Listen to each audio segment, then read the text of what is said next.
It's on. We're in trouble. And so am I. What a joyous morning so far. We have the first Congo players doing another sterling act. Ready for the academic awards.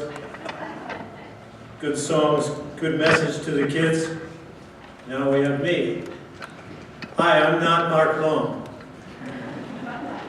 You'll recall he was here last week to talk about hashtag more peace after Mary Sealing the week before talked about hashtag more hope. I'm third. However, unlike Mr. Scrooge, you guys get 4 instead of 3. Ellen's coming next week. Mark talked last week about how folks build walls around themselves which can block out peace. He talked about shattering that wall to find a peace that includes everyone around you, about how you can forge yourself like the metal bowl that he hammered into shape from a stiff piece of shiny brass. Jeffrey mentioned in the Tower Chimes this week that there are messages of negativity everywhere. We need to listen to the angels around us. Well, here I am, angel number 3.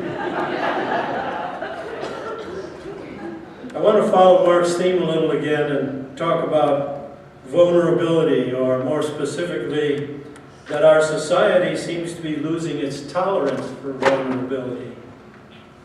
We try to avoid being vulnerable so we won't get wounded, won't have to suffer embarrassment, won't get let down. We seem to be losing our tolerance for tolerance. There's an illusion that some kind of perfection will shield us to be the perfect person, the perfect husband or wife, perfect mom or dad, citizen, the perfect politician. That's an oxymoron. We get numbed down to non-participation in life. Don't bother me with details, I'm too busy being perfect. We are becoming the most unhealthy, addicted, in-debt society ever, and risk squandering the most progressive and powerful country in the world. We're becoming numb to joy. So how do we recover? Joseph wasn't numb to joy. In the scripture we find that Joseph was vulnerable to the messenger who came to tell him that it was true. The baby Mary carried was a miracle of God and would become Jesus sent to save mankind. Mark mentioned in his talk that Mary was surprised.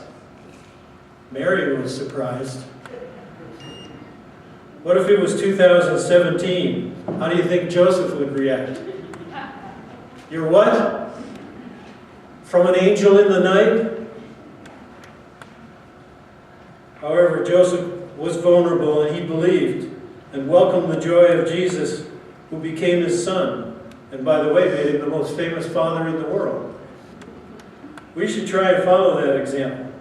Allow ourselves to feel joy and love. No false barriers of too much pride. Make yourself into the bowl.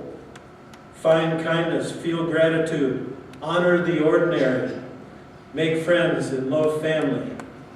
In Buddha's little instruction book, little red book, he suggests, if you speak and act with a kind heart, happiness will follow you like a shadow that never leaves. I don't think that means that it's our job to change the world right here from this little old church. If we take care of our peace of mind, maybe it'll spread and slowly it'll make a difference. That's the dawning of the age of Aquarius. The word joy has a real big connotation, I think. Happiness is better found in little pieces that add it all together and make joy. Therefore, this mathematical formula I thought would help you remember that fact. I took algebra in 9th grade. Joy equals happiness squared. So what makes us all happy? There's lots of different things. I can tell you what makes me happy. When I look out from my porch in the evening and see the sun turn all the clouds to orange and red and purple, it makes me feel happy. After cutting my grass, an acre of it, on a hot July day, I return back to the freezer in the house and get a big orange popsicle. And I sit on the back porch and I eat that ice cold orange popsicle, slow, and I enjoy every bite. And sometimes I eat two. And that makes me happy. When my printer has a paper jam and I can fix it myself, I'm happy. When I see the sun shining through these beautiful windows, and I think back to Harold Hamill and Eric Rockingham and Sam Ragsdale and Lee Carey, who made them for us, taking 2 years to make them with their own little hands, makes me feel happy and grateful. When I think of Jeffrey and Ashley, home with 2 baby girls created from love and the miracle of conception, I feel sorry. I mean happy.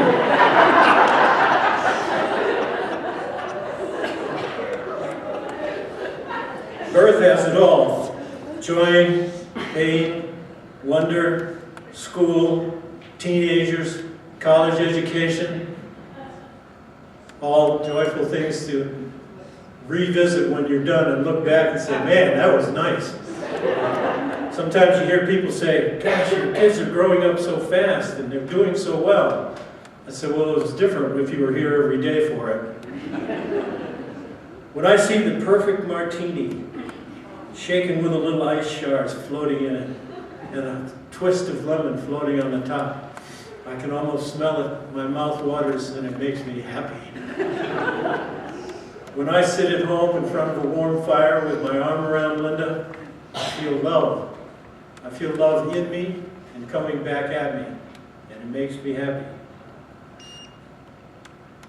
How about Martha and Ellen? Martha playing her little piano for us, picking out the music, and Ellen working hard. They do that and volunteer for us to make our day and our service better. And how about Karen and the choir, who practice both with bells and with their voices to make our service better. Every time I hear them, and I know they do it for us, it makes me happy. How about Bruce's little birds with the big brown eyes looking at us? They make me happy. I smile when I see them.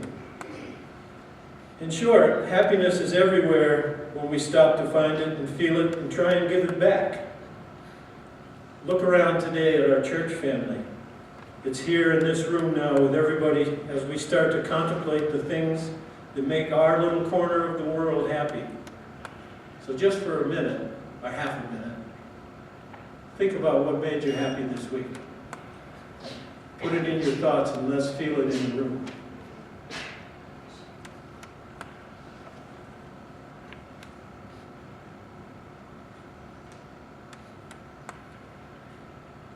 Can we make our day a little better when we stop to feel happy with all the good things that go on in our days?